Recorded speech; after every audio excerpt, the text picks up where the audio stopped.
Hello everyone welcome to bright train academy. आज आम आरंभ करने को जाऊे दशम आउ गोटे टॉपिक जार ना हूँ श्वसन। श्वसन माने कौन या पूर्व आम गोटे टॉपिक पढ़ी जार ना हूँ पोषण। जदि से वीडियो देखी ना तेरे निहाती भाव में देखी नहीं कि जान आम कौन शिखी पोषण रे। पोषण प्रक्रिया आम खाद्य ग्रहण करुचे कौन करुचे खाद्य ग्रहण करुचे जहाँकि सरलीकृत हो जाउची सरलीकृत हो जाउची सरलीकृत ହେଲା ଫଳରେ ସେ ଆମ ସେଲ୍ ପାଖକୁ ଯାଇ ପାରୁଛି। ଆମର ଯୋଉ କୋଷ ଅଛି ତା ପାଖକୁ ଯାଇ ଯାଉଛି। କୋଷରେ ସେଇ ଯୋଉ ସରଳୀକୃତ ଖାଦ୍ୟ ବା ଗ୍ଲୁକୋଜ ଜାରଣ ହଉଛି। କଣ ହଉଛି? ଜାରଣ ହଉଛି। ଜାରଣ ହେଇକି ଆମକୁ ଶକ୍ତି ମିଳୁଛି। ଏଇ ଯୋଉ ହୋଲ ପ୍ରୋସେସ ଟାକୁ ସରଳୀକୃତ ଖାଦ୍ୟ ଆସିଲା ସେଲ୍ ପାଖକୁ, ସେଲ୍ ରେ ସେ ଜାରଣ ହେଲା, ଚାରଣ ହେଇକି ଆମକୁ ଶକ୍ତି ମିଳିବା ପ୍ରୋसेस को आमे कहिथाउ श्वसन। बुझियला कि नहीं? ताको आमे इंग्लिश रे कहिथाउ रेस्पिरेशन। एहा एक अपचय प्रक्रिया। अपचय प्रक्रिया कौन? पूर्व जेतेबेले पोषण पढौतली सेतेबेले बुझैतली अपचय प्रक्रिया। कारण एथि हमर एटीपी यूज हुए बा शक्ति यूज हेई हमर शक्ति बाहरी थाए, जहाँ को हमें कैटाबोलिज्म कही थाउ। जहाँ की प्रत्यक्ष हो बा परोक्ष हो जीव को शक्तिशाली करे,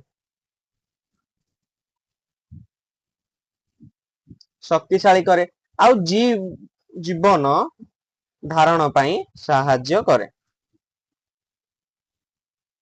बुझी होउची? ये हैला हमर श्वसन। या पर हमें जीवा श्वसन रो प्रकार। जेमती सबु जिनसर प्रकार भेद थाए सेमती श्वसन रो भी प्रकार भेद रही अछि। कौन कौन सब बुझियो एबे मो सहित एका बेले करे नोट बनै दियो, पछरे नोट बनेवा किछि दरकार नै। श्वसन रे ग्लूकोज भली सरल खाद्य जारी तो हुए। हमर जो ग्लूकोज रहउची, ग्लूकोज जहाँ को हमें इंग्लिश रे कहता C6H12O6, ये 6 कार्बन विशिष्ट 6टी कार्बन विशिष्ट ग्लूकोज। ग्लूकोज को हमें जारी तो करिवा का साहाय्य रे? ऑक्सीजन साहाय्य रे जारी तो करिवा, जहाँ फल रे कि हमको एटीपी बा एनर्जी मिले बा शक्ति मिली थाए, ता सहित अंगारक अम्ल मिली थाए। ग्लूकोज कौन करे हुए? जारी तो हुए ऑक्सीजन साहाय्य रे, ता द्वारा हमको एटीपी मिले आ अंगारक अम्ल मिली थाए। किछिटा श्वसन हमर अम्लजान रो प्रेजेंस रे हुए, प्रेजेंस रे हुए, किछिटा एब्सेंस रे हुए। माने गोटे गोटे जगह रे अम्लजान प्रेजेंट थिबो, गोटे गोटे जगह रे अम्लजान प्रेजेंट नथिबो। जो जगह रे अम्लजान प्रेजेंट थिबो ताकू हमें कहिबा वायु उपजीवी श्वसन। कौन? वायु उपजीवी श्वसन। सेठी हमर ऑक्सीजन बा अम्लजान प्रेजेंट थिबो। जो जगह रे अम्लजान प्रेजेंट नथिबो ताकू हमें कौन कहिबा? वायु अपजीवी श्वसन। ये जो प्रेजेंट जो रहिला ताको हमें एरोबिक रेस्पिरेशन बोली कहिबा। जोठी प्रेजेंट न रहिला ताको हमें एनारोबिक रेस्पिरेशन बोली कहि पारिबा। बुझिला? या परे हमें जिबा कोषीय श्वसन को। सब जिनस हमर कोष रे होउची, बुझि होउची कि नै? हमर खाद्य आसी कि कोष रे ही दहन हबो, तेनु हमें जिबा कोषीय श्वसन। कोषीय श्वसन रे कोन कोन हेइ थाए? खाद्य आसीबो एठिकी सरलीकृत हेकी, खाद्य आसिला परे सेथिरे हमर जारण हुए। जारण जारण हैला फଳରେ सेठी हमर शक्ति मोचन हुए बा शक्ति बाहरी थाए, जहा फଳରେ कि हमर अंगारक अम्ल ता सहित रिलीज हेइ थाए, शक्ति मोचन हुए ता सहित हमर अंगारक अम्ल रिलीज हेइ थाए। केमती रिलीज हुए तार फार्मूला के लिखि देखिबा। C6H12O6 हमर ये होची ग्लूकोज। ग्लूकोज को जेतेबेले आमे ऑक्सीजन साहाय्य जारित करिबा सेथिरे शक्ति बाहरिबो प्लस 6CO2 प्लस H2O बुझियला कि नहीं एई भली भाबरे हमर शक्ति बाहर थाए शक्ति सहित हमर CO2 बाहरी थाए आउ जलीय बाष्प बाहरी थाए कोशीय श्वसन रो तीनोटी पर्याय थाए प्रथम पर्याय हैला ग्लाइकोलाइसिस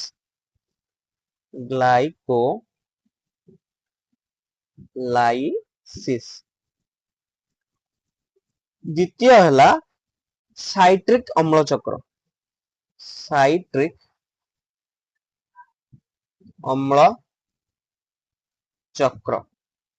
आ तृतीयटी हैला इलेक्ट्रॉन परिवहन संस्था इलेक्ट्रॉन परिवहन संस्था बुझियला प्रथमे आमे देखिबा ग्लाइकोलाइसिस ता पूर्वरु आमे कोशीय श्वसन आधार विषय रे बुझिबा हमर तीनटा प्रोसेस एमटी शक्ति बाहर गोटे हमर C6H12O6 से जारित हैला जारित होई शक्ति बाहरला ए जो शक्ति बाहरला से तीनोटी भाग रे बाहरिबो एक रे ग्लाइकोलाइसिस देन साइट्रिक अम्ल चक्र देन इलेक्ट्रॉन परिवहन संस्था आमे गोटी गोटी करी पढिबा ता पूर्वरु आमे कोशीय श्वसन रो आधार पढी नबा कोशीय श्वसन रो आधार कोश भितरे कोश जीवक थाए देख मु वर्तमान चित्र करिकी देखौछि थर एटा गोटे हमर कोश बुझी होछि कि नै कोश भितरे ए जो एरियाटा ए जो लेयरटा याको हमें कहिबा पूरा ऊपर लेयरटा कोश झिल्ली ओके देन ता भितरे किछि रस परिपूर्ण हेकी थाए ए कोश भितरे मार्कर मु जोठी डॉट डॉट डॉट डॉट करूची सेई जागा रे हमर कोश रस थाए कोश रस थाए बुझी होउची ता भितरे अनेक गुडी ऑर्गेनेली थाए किंतु हमर सब ऑर्गेनेली भितरे काम नाही हमर गोटी ऑर्गेनेली दरकार जहार ना होउची माइटोकॉन्ड्रिया बा जहा को हमें कहि थाउ power house of the cell सी एमती थाए भल से देखा जाउनी मा गोटे कलर रे करूची देखो एमती थाए एमती थाए ये होउची माइटोकॉन्ड्रिया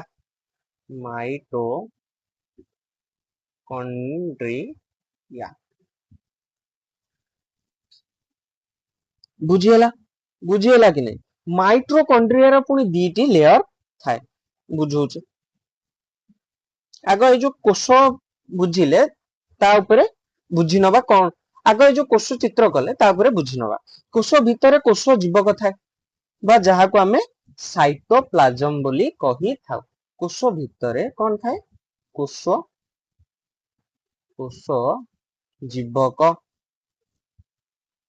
जहा को हमें साइटोप्लाज्म बोली कहि थाउ हमर एठी गोटे न्यूक्लियस थाए एमती न्यूक्लियस थाए न्यूक्लियस को चारि पाखटा एमती कवर हेकी थाए ए जो एरिया रे जो जिनसटी थाए ताहा को हमें कोश जीवक बा साइटोप्लाज्म बोली कहि थाउ कोश जीवक ए जो कोश जीवक अछि कोश जीवक हमर कहा द्वारा आच्छादित कोश झिल्ली द्वारा देखो एमती आच्छादित हेकी अछि जहा को हमें कोश झिल्ली बोली कहि थाउ एथिरे विभिन्न अंगिका थाए कोन कोन अंगिका थाए जेमिति कि हमर एंजाइम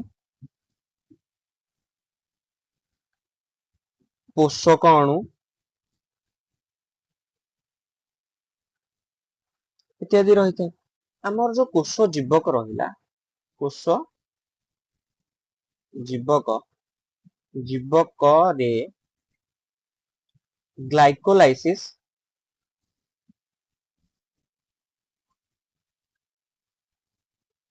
प्रक्रिया संपादन हेई थाए एटा मन रख कोश जीवक रे ग्लाइकोलाइसिस प्रक्रिया संपादन होई थाए माइटोकॉन्ड्रिया रे दुईटी झिल्ली या ऊपर थाए माइटोकॉन्ड्रिया ऊपर दुईटी झिल्ली थाए रुह माइटोकॉन्ड्रिया रो मु चित्रटे बनै दउची सेमती ओटे थिबो एमती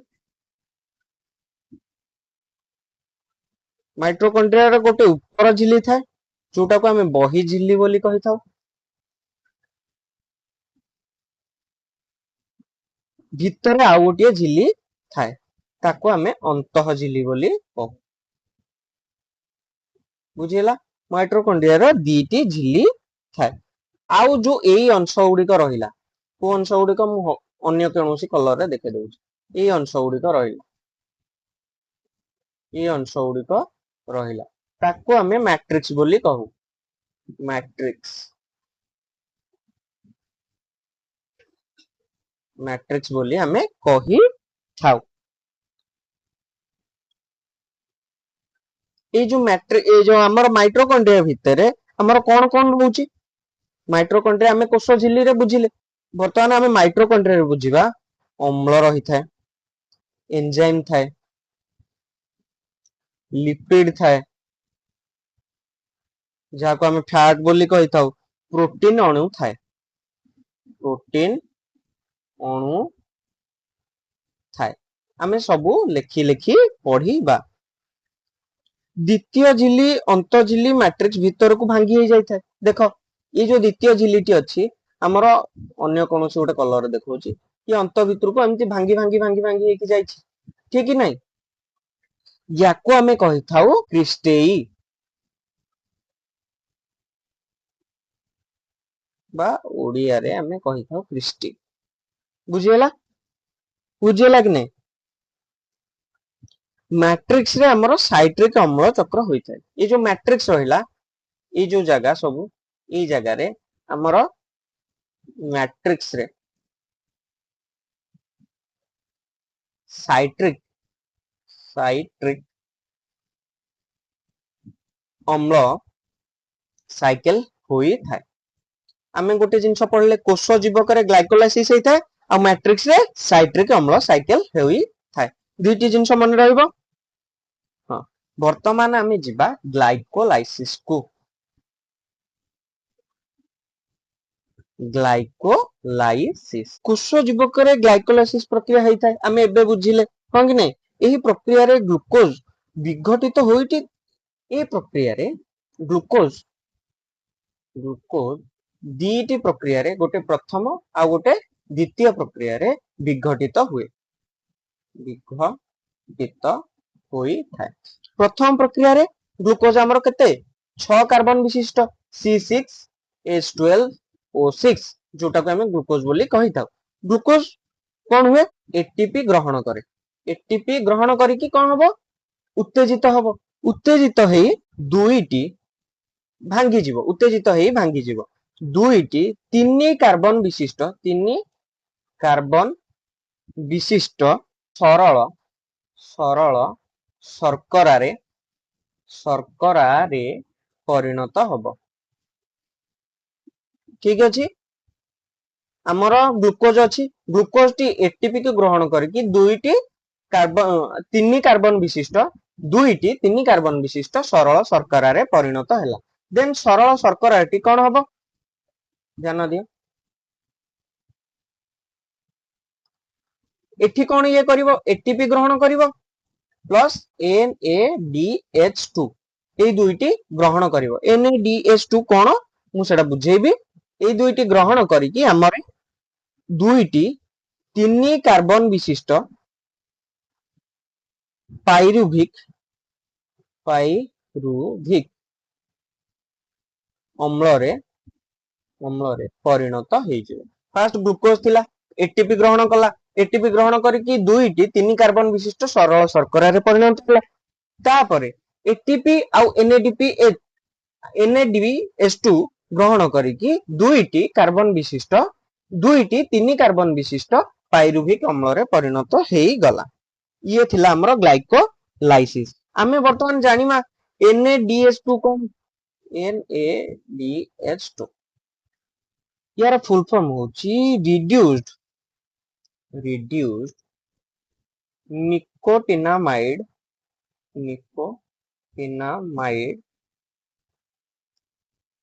adenine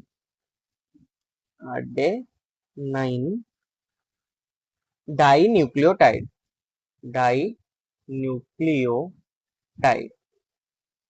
ପ୍ରକୃତରେ ତମେ କହିବ ଏଥିରେ ଆର କୋଉଠୁ ଆସିଲା?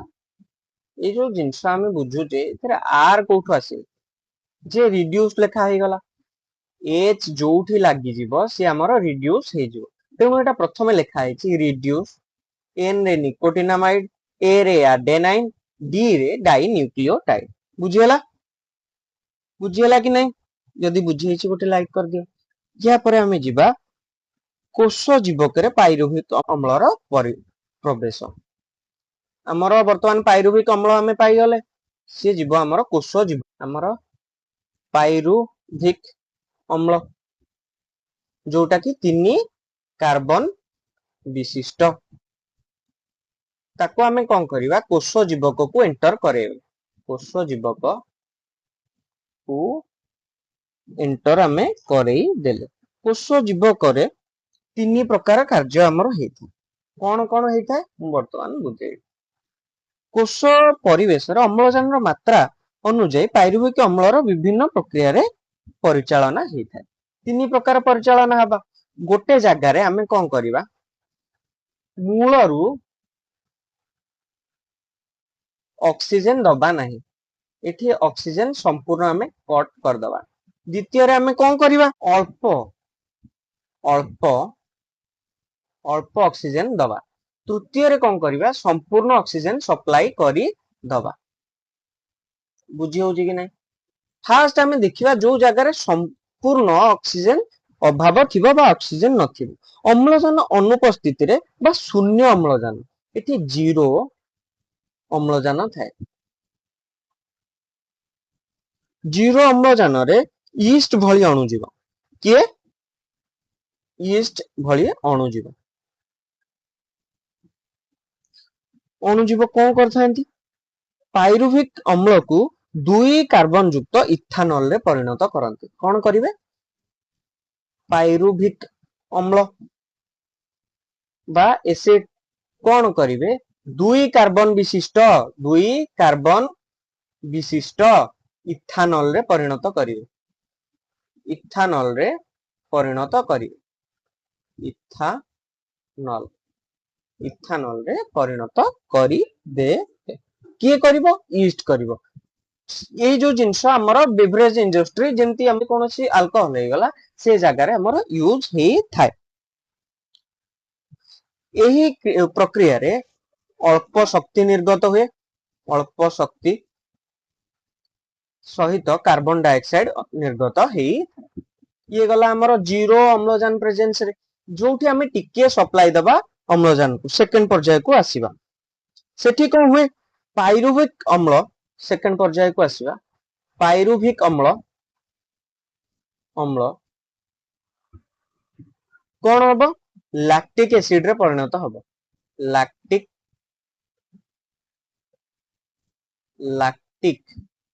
ଏସିଡ,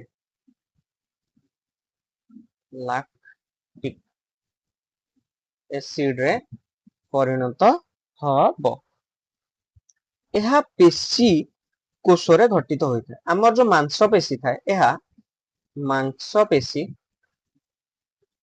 ରେ ଘଟିତ ହୁଏ, ଯାହା ଫଳରେ କି ଆମକୁ ଥକ୍କା ଲାଗେ, ଆଉ ଆମେ କାମ କରିବାକୁ ନିଜ ମନ ହୁଏ ନାହିଁ। ବୁଝିହେଲା? ବେଳେ ଆମକୁ କ୍ରାମ୍ପ ଆସେ, କ୍ରାମ୍ପ ବା ସଂକୋଚନ ହେଇକି ରହିଯାଏ। ସଂକୋଚନ ହେଇକି ଆମ ମାଂସପେଶୀ ରହିଯାଇଥାଏ। ବୁଝି ହଉଛି କି ନାଇଁ? ୟା ପରେ ଆମେ ତୃତୀୟଟି ପଢିବା। ସମ୍ପୂର୍ଣ୍ଣ ଭାବେ ଅକ୍ସିଜେନ ଆମର ସପ୍ଲାଇ ରହିବ, ମାନେ ସମ୍ପୂର୍ଣ୍ଣ ଭାବେ ଅକ୍ସିଜେନ ଦେଇକି ଆମର କଣ ହଉଛି? ପାଇରୁଭେଟ ଅମ୍ଳଟି ମାଇଟ୍ରୋକଣ୍ଡ୍ରିଆକୁ ଯାଏ। ଏଇ ସବୁ ଜିନିଷ ଆମର କୋଉଠି ହୁଏ? ମାଇଟୋକଣ୍ଡ୍ରିଆରେ।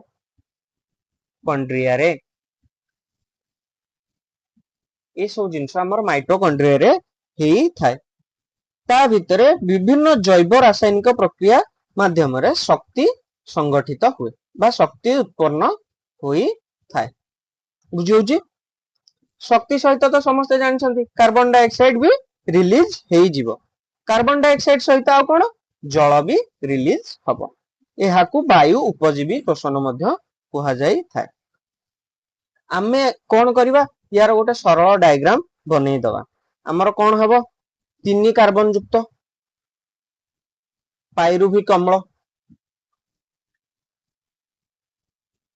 अम्ल पाइरुभिक अम्ल रु हमर 3टा प्रोसेस हबो गोटे जगह संपूर्ण ऑक्सीजन रहिबनी गोटे जगह लिटिल बिट माने अल्प टिके ऑक्सीजन रहिबो गोटे जगह संपूर्ण भाबे ऑक्सीजन रहिबो जो जगह संपूर्ण ऑक्सीजन रहिबनी से जगह के रहिथिबो ईस्ट रहिथिबो ईस्ट रही कोन फॉर्म करिवो इथानॉल आउ अल्प शक्ति ता सहित कार्बन डाइऑक्साइड ये कौन करिवो ये भी हमर लैक्टिक एसिड फॉर्म करेबो ये हमर लैक्टिक एसिड फॉर्म करेला लैक्टिक एसिड फॉर्म करिला फल रे हम शरीर क्रैम्प आसी थाए क्रैम्प बा मांसपेशी संकोचन हेई जाई थाए आउ कोन हेई थाए जो जगह संपूर्ण भाबे ऑक्सीजन सप्लाई रहिला से जगह हमर किए थाए माइटोकॉन्ड्रिया भितरे हमर प्रोसेस टी हेई थाए माइटोकॉन्ड्रिया भितरे जो हेई थाए सेठी कोन सृष्टि हुए संपूर्ण भाबे शक्ति सृष्टि हुए अंगारक अम्ल आउ जल एई सब जिंस सृष्टि हेई थाए मने रहिला कि नै या नेक्स्ट पार्ट रे हम साइट्रिक अम्ल चक्र पढिबा जदि ए पर्यंत वीडियो भल लागि त लाइक शेयर एंड सब्सक्राइब करबो जमा भूलिबे धन्यवाद।